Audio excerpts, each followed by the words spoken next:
जान है।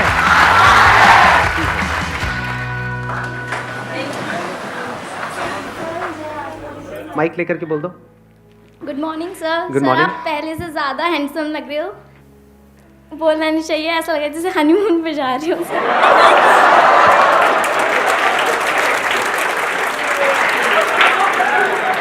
जब बोलना नहीं चाहिए तो क्यों बोला ये? अब टॉपिक पे आते हैं। आज का जो हमारा सेशन का टॉपिक है, जो आपकी इस एज ग्रुप के लिए बड़ा कमाल का टॉपिक है। हुआ क्या है कि इस एज ग्रुप में ऑलमोस्ट मेरे हर सेशन में ये क्वेश्चन मेरे से किसी न किसी ने ज़रूर पूछा है, तो मैंने इसका आंसर तो दिया है लेकिन शॉर्ट में दिया है। कभी भी डीपली इस टॉपिक के अंदर हम नहीं गए हैं। टॉपिक इज़ के अपने अंदर के टैलेंट को कैसे पहचानें। ये क्वेश्चन आता है माइंड में, नहीं आता है? तो सर करना तो बहुत कुछ है लेकिन समझ ही नहीं आ रहा करें क्या। तो अगर किसी के पास में इस टॉपिक का या इस क्वेश्चन का जवाब है तो अपना हाथ ऊपर कर सकते हैं। मैं कहूँगा बोलने के लिए, फिर बोल सकते हैं। हाँ, उनको देना माइक। सर पहले साइलेंटली अपने आप को देखें कि तुम्हारे अंदर क्या अच्छा है, किस चीज़ में तुम बेस्ट हो, किस चीज़ में तुम अच्छे हो। तो इससे तुम्हें प्लस पॉइंट होता है कि तुम्हें पता चलता है कि हाँ इस फील्ड में हम अच्छे हैं, तो इसमें हम सक्सेस। लेकिन यहाँ पर एक प्रॉब्लम है बहुत बड़ी, क्योंकि अभी आप लोगों की एज इतनी ज़्यादा नहीं है, इतना कुछ किया ही नहीं है लाइफ में, तो समझ ही नहीं आएगा कि मैं किस में अच्छा हूँ। और ज़रूरी नहीं है जिसमें आप खुद को अच्छा समझ रहे हो उसमें आप एक्चुअल में अच्छे हो। जैसे अपना गाना सबको बड़ा अच्छा लगता है बाथरूम में जब गाते हैं, लेकिन बाहर से गालियाँ पड़ रही होती हैं। प्रॉब्लम यही है सबसे बड़ी, क्योंकि जैसे ही आप कहोगे कि मैं किन चीज़ों में अच्छा हूँ या किन चीज़ों में अच्छी हूँ, तो क्या आएगा माइंड में? दो चार चीज़ें आने वाली हैं। या तो सिंगिंग आ जाएगा, डांस में अच्छे हैं, हाँ नाव नाच के दिखाओ। यही है प्रॉब्लम, है ना? सिंगिंग, डांसिंग, पेंटिंग, ये सब हॉबीज हैं बेसिकली। और हम कहेंगे इसमें हम अच्छे हैं, ठीक है। तो अब प्रॉब्लम, दूसरा जो चैलेंज आने वाला है, इससे पैसा कैसे कमाएं? क्योंकि अब आप अकेले नहीं हो जो सिंगिंग में पैसा कमाने का सोच रहे हो, आपके ऐसे लाखों लोग हैं इंडिया में। और जरूरी नहीं है वो जितने भी टैलेंट शोज हैं, सो कॉल्ड टैलेंट शोज, जहाँ पे सिंगिंग को जज किया जाता है, वहाँ पे क्या सिंगिंग के बेस पे आगे बढ़ते हैं या और भी बहुत कुछ चाहिए होता है? एक कहानी नहीं चाहिए होती है, किसी दुखियारे की कहानी कि ऐसी जगह से आया है जहाँ पर चारों तरफ मौत ही मौत थी और वहां से भी वो जिंदा बाहर निकल करके आया है। गाना गुना क्या है वो तो सेकेंडरी है। सच कह रहा हूँ गलत कह रहा हूँ? सही कह रहे हो। एक है पैशन, एक है प्रोफेशन। तो भी चैलेंज क्या है कि अपने पैशन को प्रोफेशन कैसे बनाया जाए, अपने पैशन को डिस्कवर कैसे किया जाए, अपने टैलेंट को डिस्कवर कैसे किया जाए। हमने ज्यादा कुछ किया ही नहीं है हमारी लाइफ में, तो ये एक बहुत बड़ा चैलेंज है। तो अब ध्यान से समझना, ये जो फंडा है ना, ये जो हम सब लोगों के दिमाग में घुसा पड़ा है कि हमारे अंदर, सबके अंदर कोई ना कोई टैलेंट होता है। ऐसा सबके अंदर दिमाग में घुसा हुआ है, नहीं घुसा हुआ है? कि सबके अंदर कोई ना कोई टैलेंट होता है, उस टैलेंट को डिस्कवर करना है। उसको डिस्कवर कर लिया, उसके बाद में तो लाइफ बहुत बढ़िया हो जाएगी। जो सक्सेसफुल हुए उन्होंने भी यही किया है। ये सब बकवास है। जैसे आपका एक टैलेंट हो सकता है कि हाँ मैं अपने मुंह से आग निकाल सकता हूँ, तो निकालते रहो, कोई बात नहीं। उससे क्या होगा? बहुत ऐसे निकालने वाले। तो टैलेंट से कुछ नहीं होता है।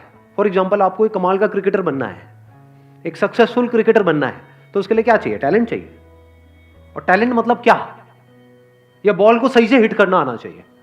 अगर आपको एक अच्छा बैट्समैन बनना है तो क्या चाहिए? वहां पे टैलेंट चाहिए, प्रैक्टिस से। तो क्या ये टैलेंट है या स्किल है जिसको डेवलप किया जाता है? तो पहले इस वर्ड को ठीक करो अपनी डिक्शनरी में। टैलेंट कुछ नहीं होता है ना। टैलेंट जब होता ही नहीं है तो उसको पहचानेंगे क्या? तो आपकी एक बहुत बड़ी प्रॉब्लम सॉल्व नहीं हो गई यहां से कि अब अपने टैलेंट वैलेंट में दिमाग लगाना ही नहीं है। किस में दिमाग लगाना है? इंटरेस्ट में। और अगर किसी काम में आपका इंटरेस्ट होता है तो उसका क्या बेनिफिट है? फॉर एग्जाम्पल, आपको एक क्रिकेटर बनना है बहुत बड़ा और आपका क्रिकेट में इंटरेस्ट है, तो उससे क्या फायदा हो रहा है? क्या आप सीधा टीम में आ जाओगे, नेशनल टीम में आ जाओगे? नहीं आओगे। उससे क्या फायदा होगा? लेकिन एग्जैक्टली इंटरेस्ट से क्या एक बेनिफिट आपको मिलता है? सिर्फ एक बेनिफिट मिलता है। सबसे पहला जो स्टेप है ना, वो है इंटरेस्ट। कि अगर उसमें आपका इंटरेस्ट है, फॉर एग्जाम्पल कंप्यूटर्स में आपका इंटरेस्ट है, तो एथिकल हैकिंग नाम की एक चीज होती है, उसके लिए जो स्किल सीखनी पड़ेगी उसको सीखने में आपको मजा आएगा। अब स्किल कैसे डेवलप होती है? One is practice, but practice must be in the right direction. Now what is right direction? ये कैसे पता लगेगा? इंफॉर्मेशन। एग्जैक्टली, किसने बोला ये? हाँ बिल्कुल सही बात। उसको आप इंफॉर्मेशन कहो या नॉलेज कहो। Knowledge from the right source. तभी तो एक कोच की जरूरत होती है। कोच का मतलब क्या कि वो बंदा एक्सपीरियंस्ड है, उसने या तो और लोगों को सक्सेसफुल बनाया है या वो खुद सक्सेसफुल था और अब आपको कोचिंग दे रहा है, इसी का तो मतलब है। और क्या है? तो वहां पर क्या चाहिए हमको? नॉलेज चाहिए from the right source. Knowledge भी कहां से चाहिए? वो बंदा जो उस फील्ड में एक्सपर्ट हो। अब अपने इंटरेस्ट को कैसे आइडेंटिफाई करें? क्वेश्चनिंग से कुछ नहीं होता। देखना, ध्यान से समझना, क्योंकि आप क्या है, मेरे को पता है आप लोग क्या करते हो। मेरे किसी सेशन में कोई बात सुन ली, मैंने किसी सेशन में कुछ बोल दिया, questioning is the beginning of intelligence, questioning यहां भी चेप दो, हर जगह क्वेश्चनिंग को चेप दो। यही हम गड़बड़ नहीं करते हैं, हर जगह एक ही फंडा फिट नहीं होता है। अब ध्यान से सुनना, इंटरेस्ट बनता कैसे है? इंटरेस्ट को आइडेंटिफाई करने से पहले तो ये समझना पड़ेगा व्हाट इज इंटरेस्ट। क्या किसी भी ऐसी फील्ड में आपको इंटरेस्ट आ सकता है जिसके बारे में आपको कुछ पता ही नहीं है? एक ऐसी गेम है जिसका मुझे नाम नहीं पता है एक ऐसी गेम है, उसमें कितने लोगों का इंटरेस्ट है? हाथ ऊपर करो। अबे कैसे हो सकता है यार? अरे यार गेम ही नहीं पता मेरे को। वो गेम है, उसमें ऐसे उल्टे खड़े होना और पिछवाड़े पे डंडे पड़ते हैं जब तक पूरा लाल ना हो जाए डंडा, पिछवाड़ा टूट ना जाए। प्रॉब्लम समझ आई? कि जब तक हमको किसी चीज के बारे में इंफॉर्मेशन ना हो तो इंटरेस्ट का तो सवाल ही नहीं उठता। तो क्या आपको सब कुछ पता है इस दुनिया में क्या क्या हो रहा है, कहां कहां पर हो रहा है, क्या क्या हो सकता है, लोग क्या क्या कर रहे हैं, किस किस तरह से कर रहे हैं? Do you know that? या उतना ही पता है जितना आपकी अपनी लाइफ का एक्सपीरियंस है? जितनी इंफॉर्मेशन आपके माइंड में पड़ी है, अगर आपको इंटरेस्ट आ भी सकता है तो सिर्फ उसी में आ सकता है। अंदर कितना कुछ पड़ा है?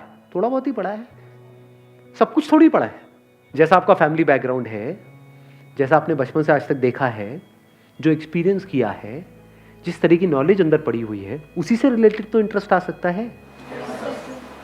कोई बहुत ही कमाल की फील्ड है जहां पर आप बहुत सक्सेसफुल हो सकते हो, लेकिन उसके बारे में आपको नहीं पता है, क्या उसमें इंटरेस्ट आ सकता है?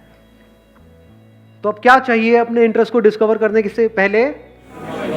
नॉलेज चाहिए, इंफॉर्मेशन चाहिए, नॉट क्वेश्चनिंग। क्योंकि अगर आप क्वेश्चनिंग करोगे भी कि मेरा इंटरेस्ट किसमें है, तो बार बार वही निकल करके आएगा जो अंदर ऑलरेडी पड़ा हुआ है। मेरा इंटरेस्ट किसमें है? गाने में है, लेकिन गाना तो मेरा बहुत मार पड़ती है जब भी गाता हूं। मेरा इंटरेस्ट किसमें है? गाने में है, लेकिन ये तो हो चुका है। मेरा इंटरेस्ट किसमें है? डांस में है। हाथ कहीं जाता है, पैर कहीं जाता है। प्रॉब्लम समझ आ रही है? क्योंकि अगर आप बिना एडिशनल नॉलेज और एडिशनल इंफॉर्मेशन के क्वेश्चनिंग करोगे तो बार बार वही निकल करके आएगा जो अंदर पड़ा होगा। जैसे कंप्यूटर में जो डेटा पड़ा हुआ है, जैसे कुछ पूछोगे वही तो निकल करके आएगा। हार्ड डिस्क में जो इंफॉर्मेशन पड़ी है, ये आपकी हार्ड डिस्क है, उसमें अगर कोई क्वेश्चन पूछोगे तो वही निकल के आएगा जो ऑलरेडी वहां पे पड़ा हो। तो अब दो चीजें हो सकती हैं, या तो जो ऑलरेडी पड़ा हुआ है वहां पे आपने क्वेश्चन पूछा अपने आप से कि इसमें से क्या है ऐसा जिसमें मुझे इंटरेस्ट भी आ रहा है, प्लस मैं इसको अपना प्रोफेशन भी बना सकता हूं, realistically and practically.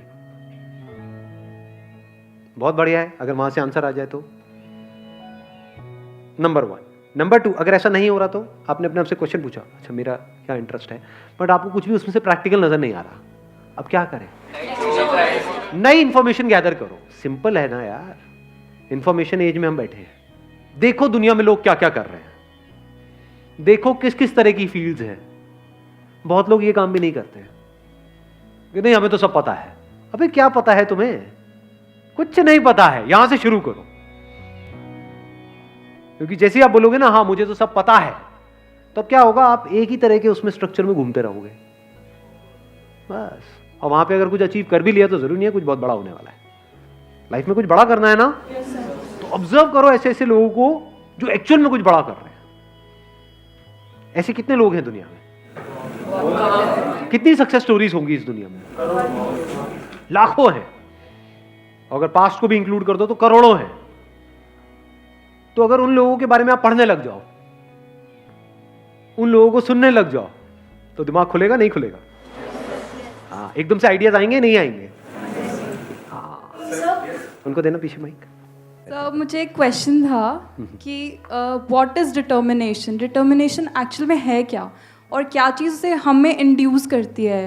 Determination is कि कुछ भी हो रहा है लेकिन हम अपने ट्रैक पर रहे। What ever is going on, बाहर भी और हमारे अंदर भी बहुत कुछ चलता रहता है ना, ये छोड़ो क्या पड़ा है, ये है वो है। बाहर भी लोग बोल रहे हैं छोड़ो तेरे से नहीं हो पाएगा, ये है वो है। तो चाहे बाहर कोई कुछ बोल रहा है, चाहे अंदर कुछ उल्टा सीधा चल रहा है, if you can stay on track. Now what is track? That you know at the deepest level of your being कि हाँ ये काम करना सही है। फॉर एग्जाम्पल, ज़्यादातर लोग क्या होता है वो अपने मन के हिसाब से चलते हैं, और अब हमारी ये जो आदत है इसको घर वाले भी बढ़ावा देते हैं। बेटा आज तेरा क्या खाने का मन है बता ना। ये बड़ा फुद्दू सवाल है, क्योंकि हम जाने अनजाने उस बच्चे की क्या आदत बना रहे हैं, मन के हिसाब से चलो। जो मन के हिसाब से चलेगा वो जिंदगी में कभी कुछ बड़ा नहीं कर पाएगा, फॉर श्योर। क्योंकि मन क्या करता है, मन तो 1 मिनट में एक्साइटेड हो जाता है, 1 मिनट में डिप्रेस्ड हो जाता है। मन यही करता है। फॉर एग्जाम्पल, आपको एक्सरसाइज करनी है डेली, ये अंदर से पता है सही ट्रैक है गलत ट्रैक है, सही ट्रैक है। लेकिन जब करोगे तो कई बार ऐसा नहीं होगा, जब अब वर्कआउट करोगे, कितने एक्चुअल में करते हैं वर्कआउट डेली बेसिस पे? बाकी खेलते रहो पबजी बैठे बैठे। तो क्या होता है कि जब हम वर्कआउट करते हैं तो कई बार बड़ा अच्छा वर्कआउट हो जाता है, यानी उसके बाद बड़ा सही फील होता है, बहुत मजा आ रहा होता है। तो वो जो फीलिंग हुई उसको आपने पकड़ लिया, अगले दिन अब आप वही फीलिंग को रिपीट करना चाहते हो, और अगले दिन इतनी बढ़िया फीलिंग नहीं हुई, तो अब आपने क्या किया, उसको करना ही छोड़ दिया। ऐसा होता है नहीं होता है? या आपने वर्कआउट किया और वर्कआउट करने के बाद में कहीं कुछ थोड़ा बहुत दर्द वर्द आ गई बॉडी के अंदर। अब जो बॉडी पड़ी हुई है इतने सालों से, उसको एकदम से आप एक्टिव करोगे तो क्या होगा, दर्दें होंगी कई तरह की। अब जब दर्दें हुई तो क्या, अगले दिन मन नहीं कर रहा करने का, या because of whatever reason मन नहीं कर रहा करने का। कहीं आपका ब्रेकअप हो गया है, कुछ हो गया है, ये वो कोई लड़ाई झगड़ा हो गया है, कुछ हो गया है, मन नहीं है जी। तो अब आप मन की सुनोगे या वो करोगे जो करना सही है? जो करना सही है, अगर आप वो कर सकते हो और करते हो तो उसको डिटर्मिनेशन कहते हैं। Thank you sir. हाँ,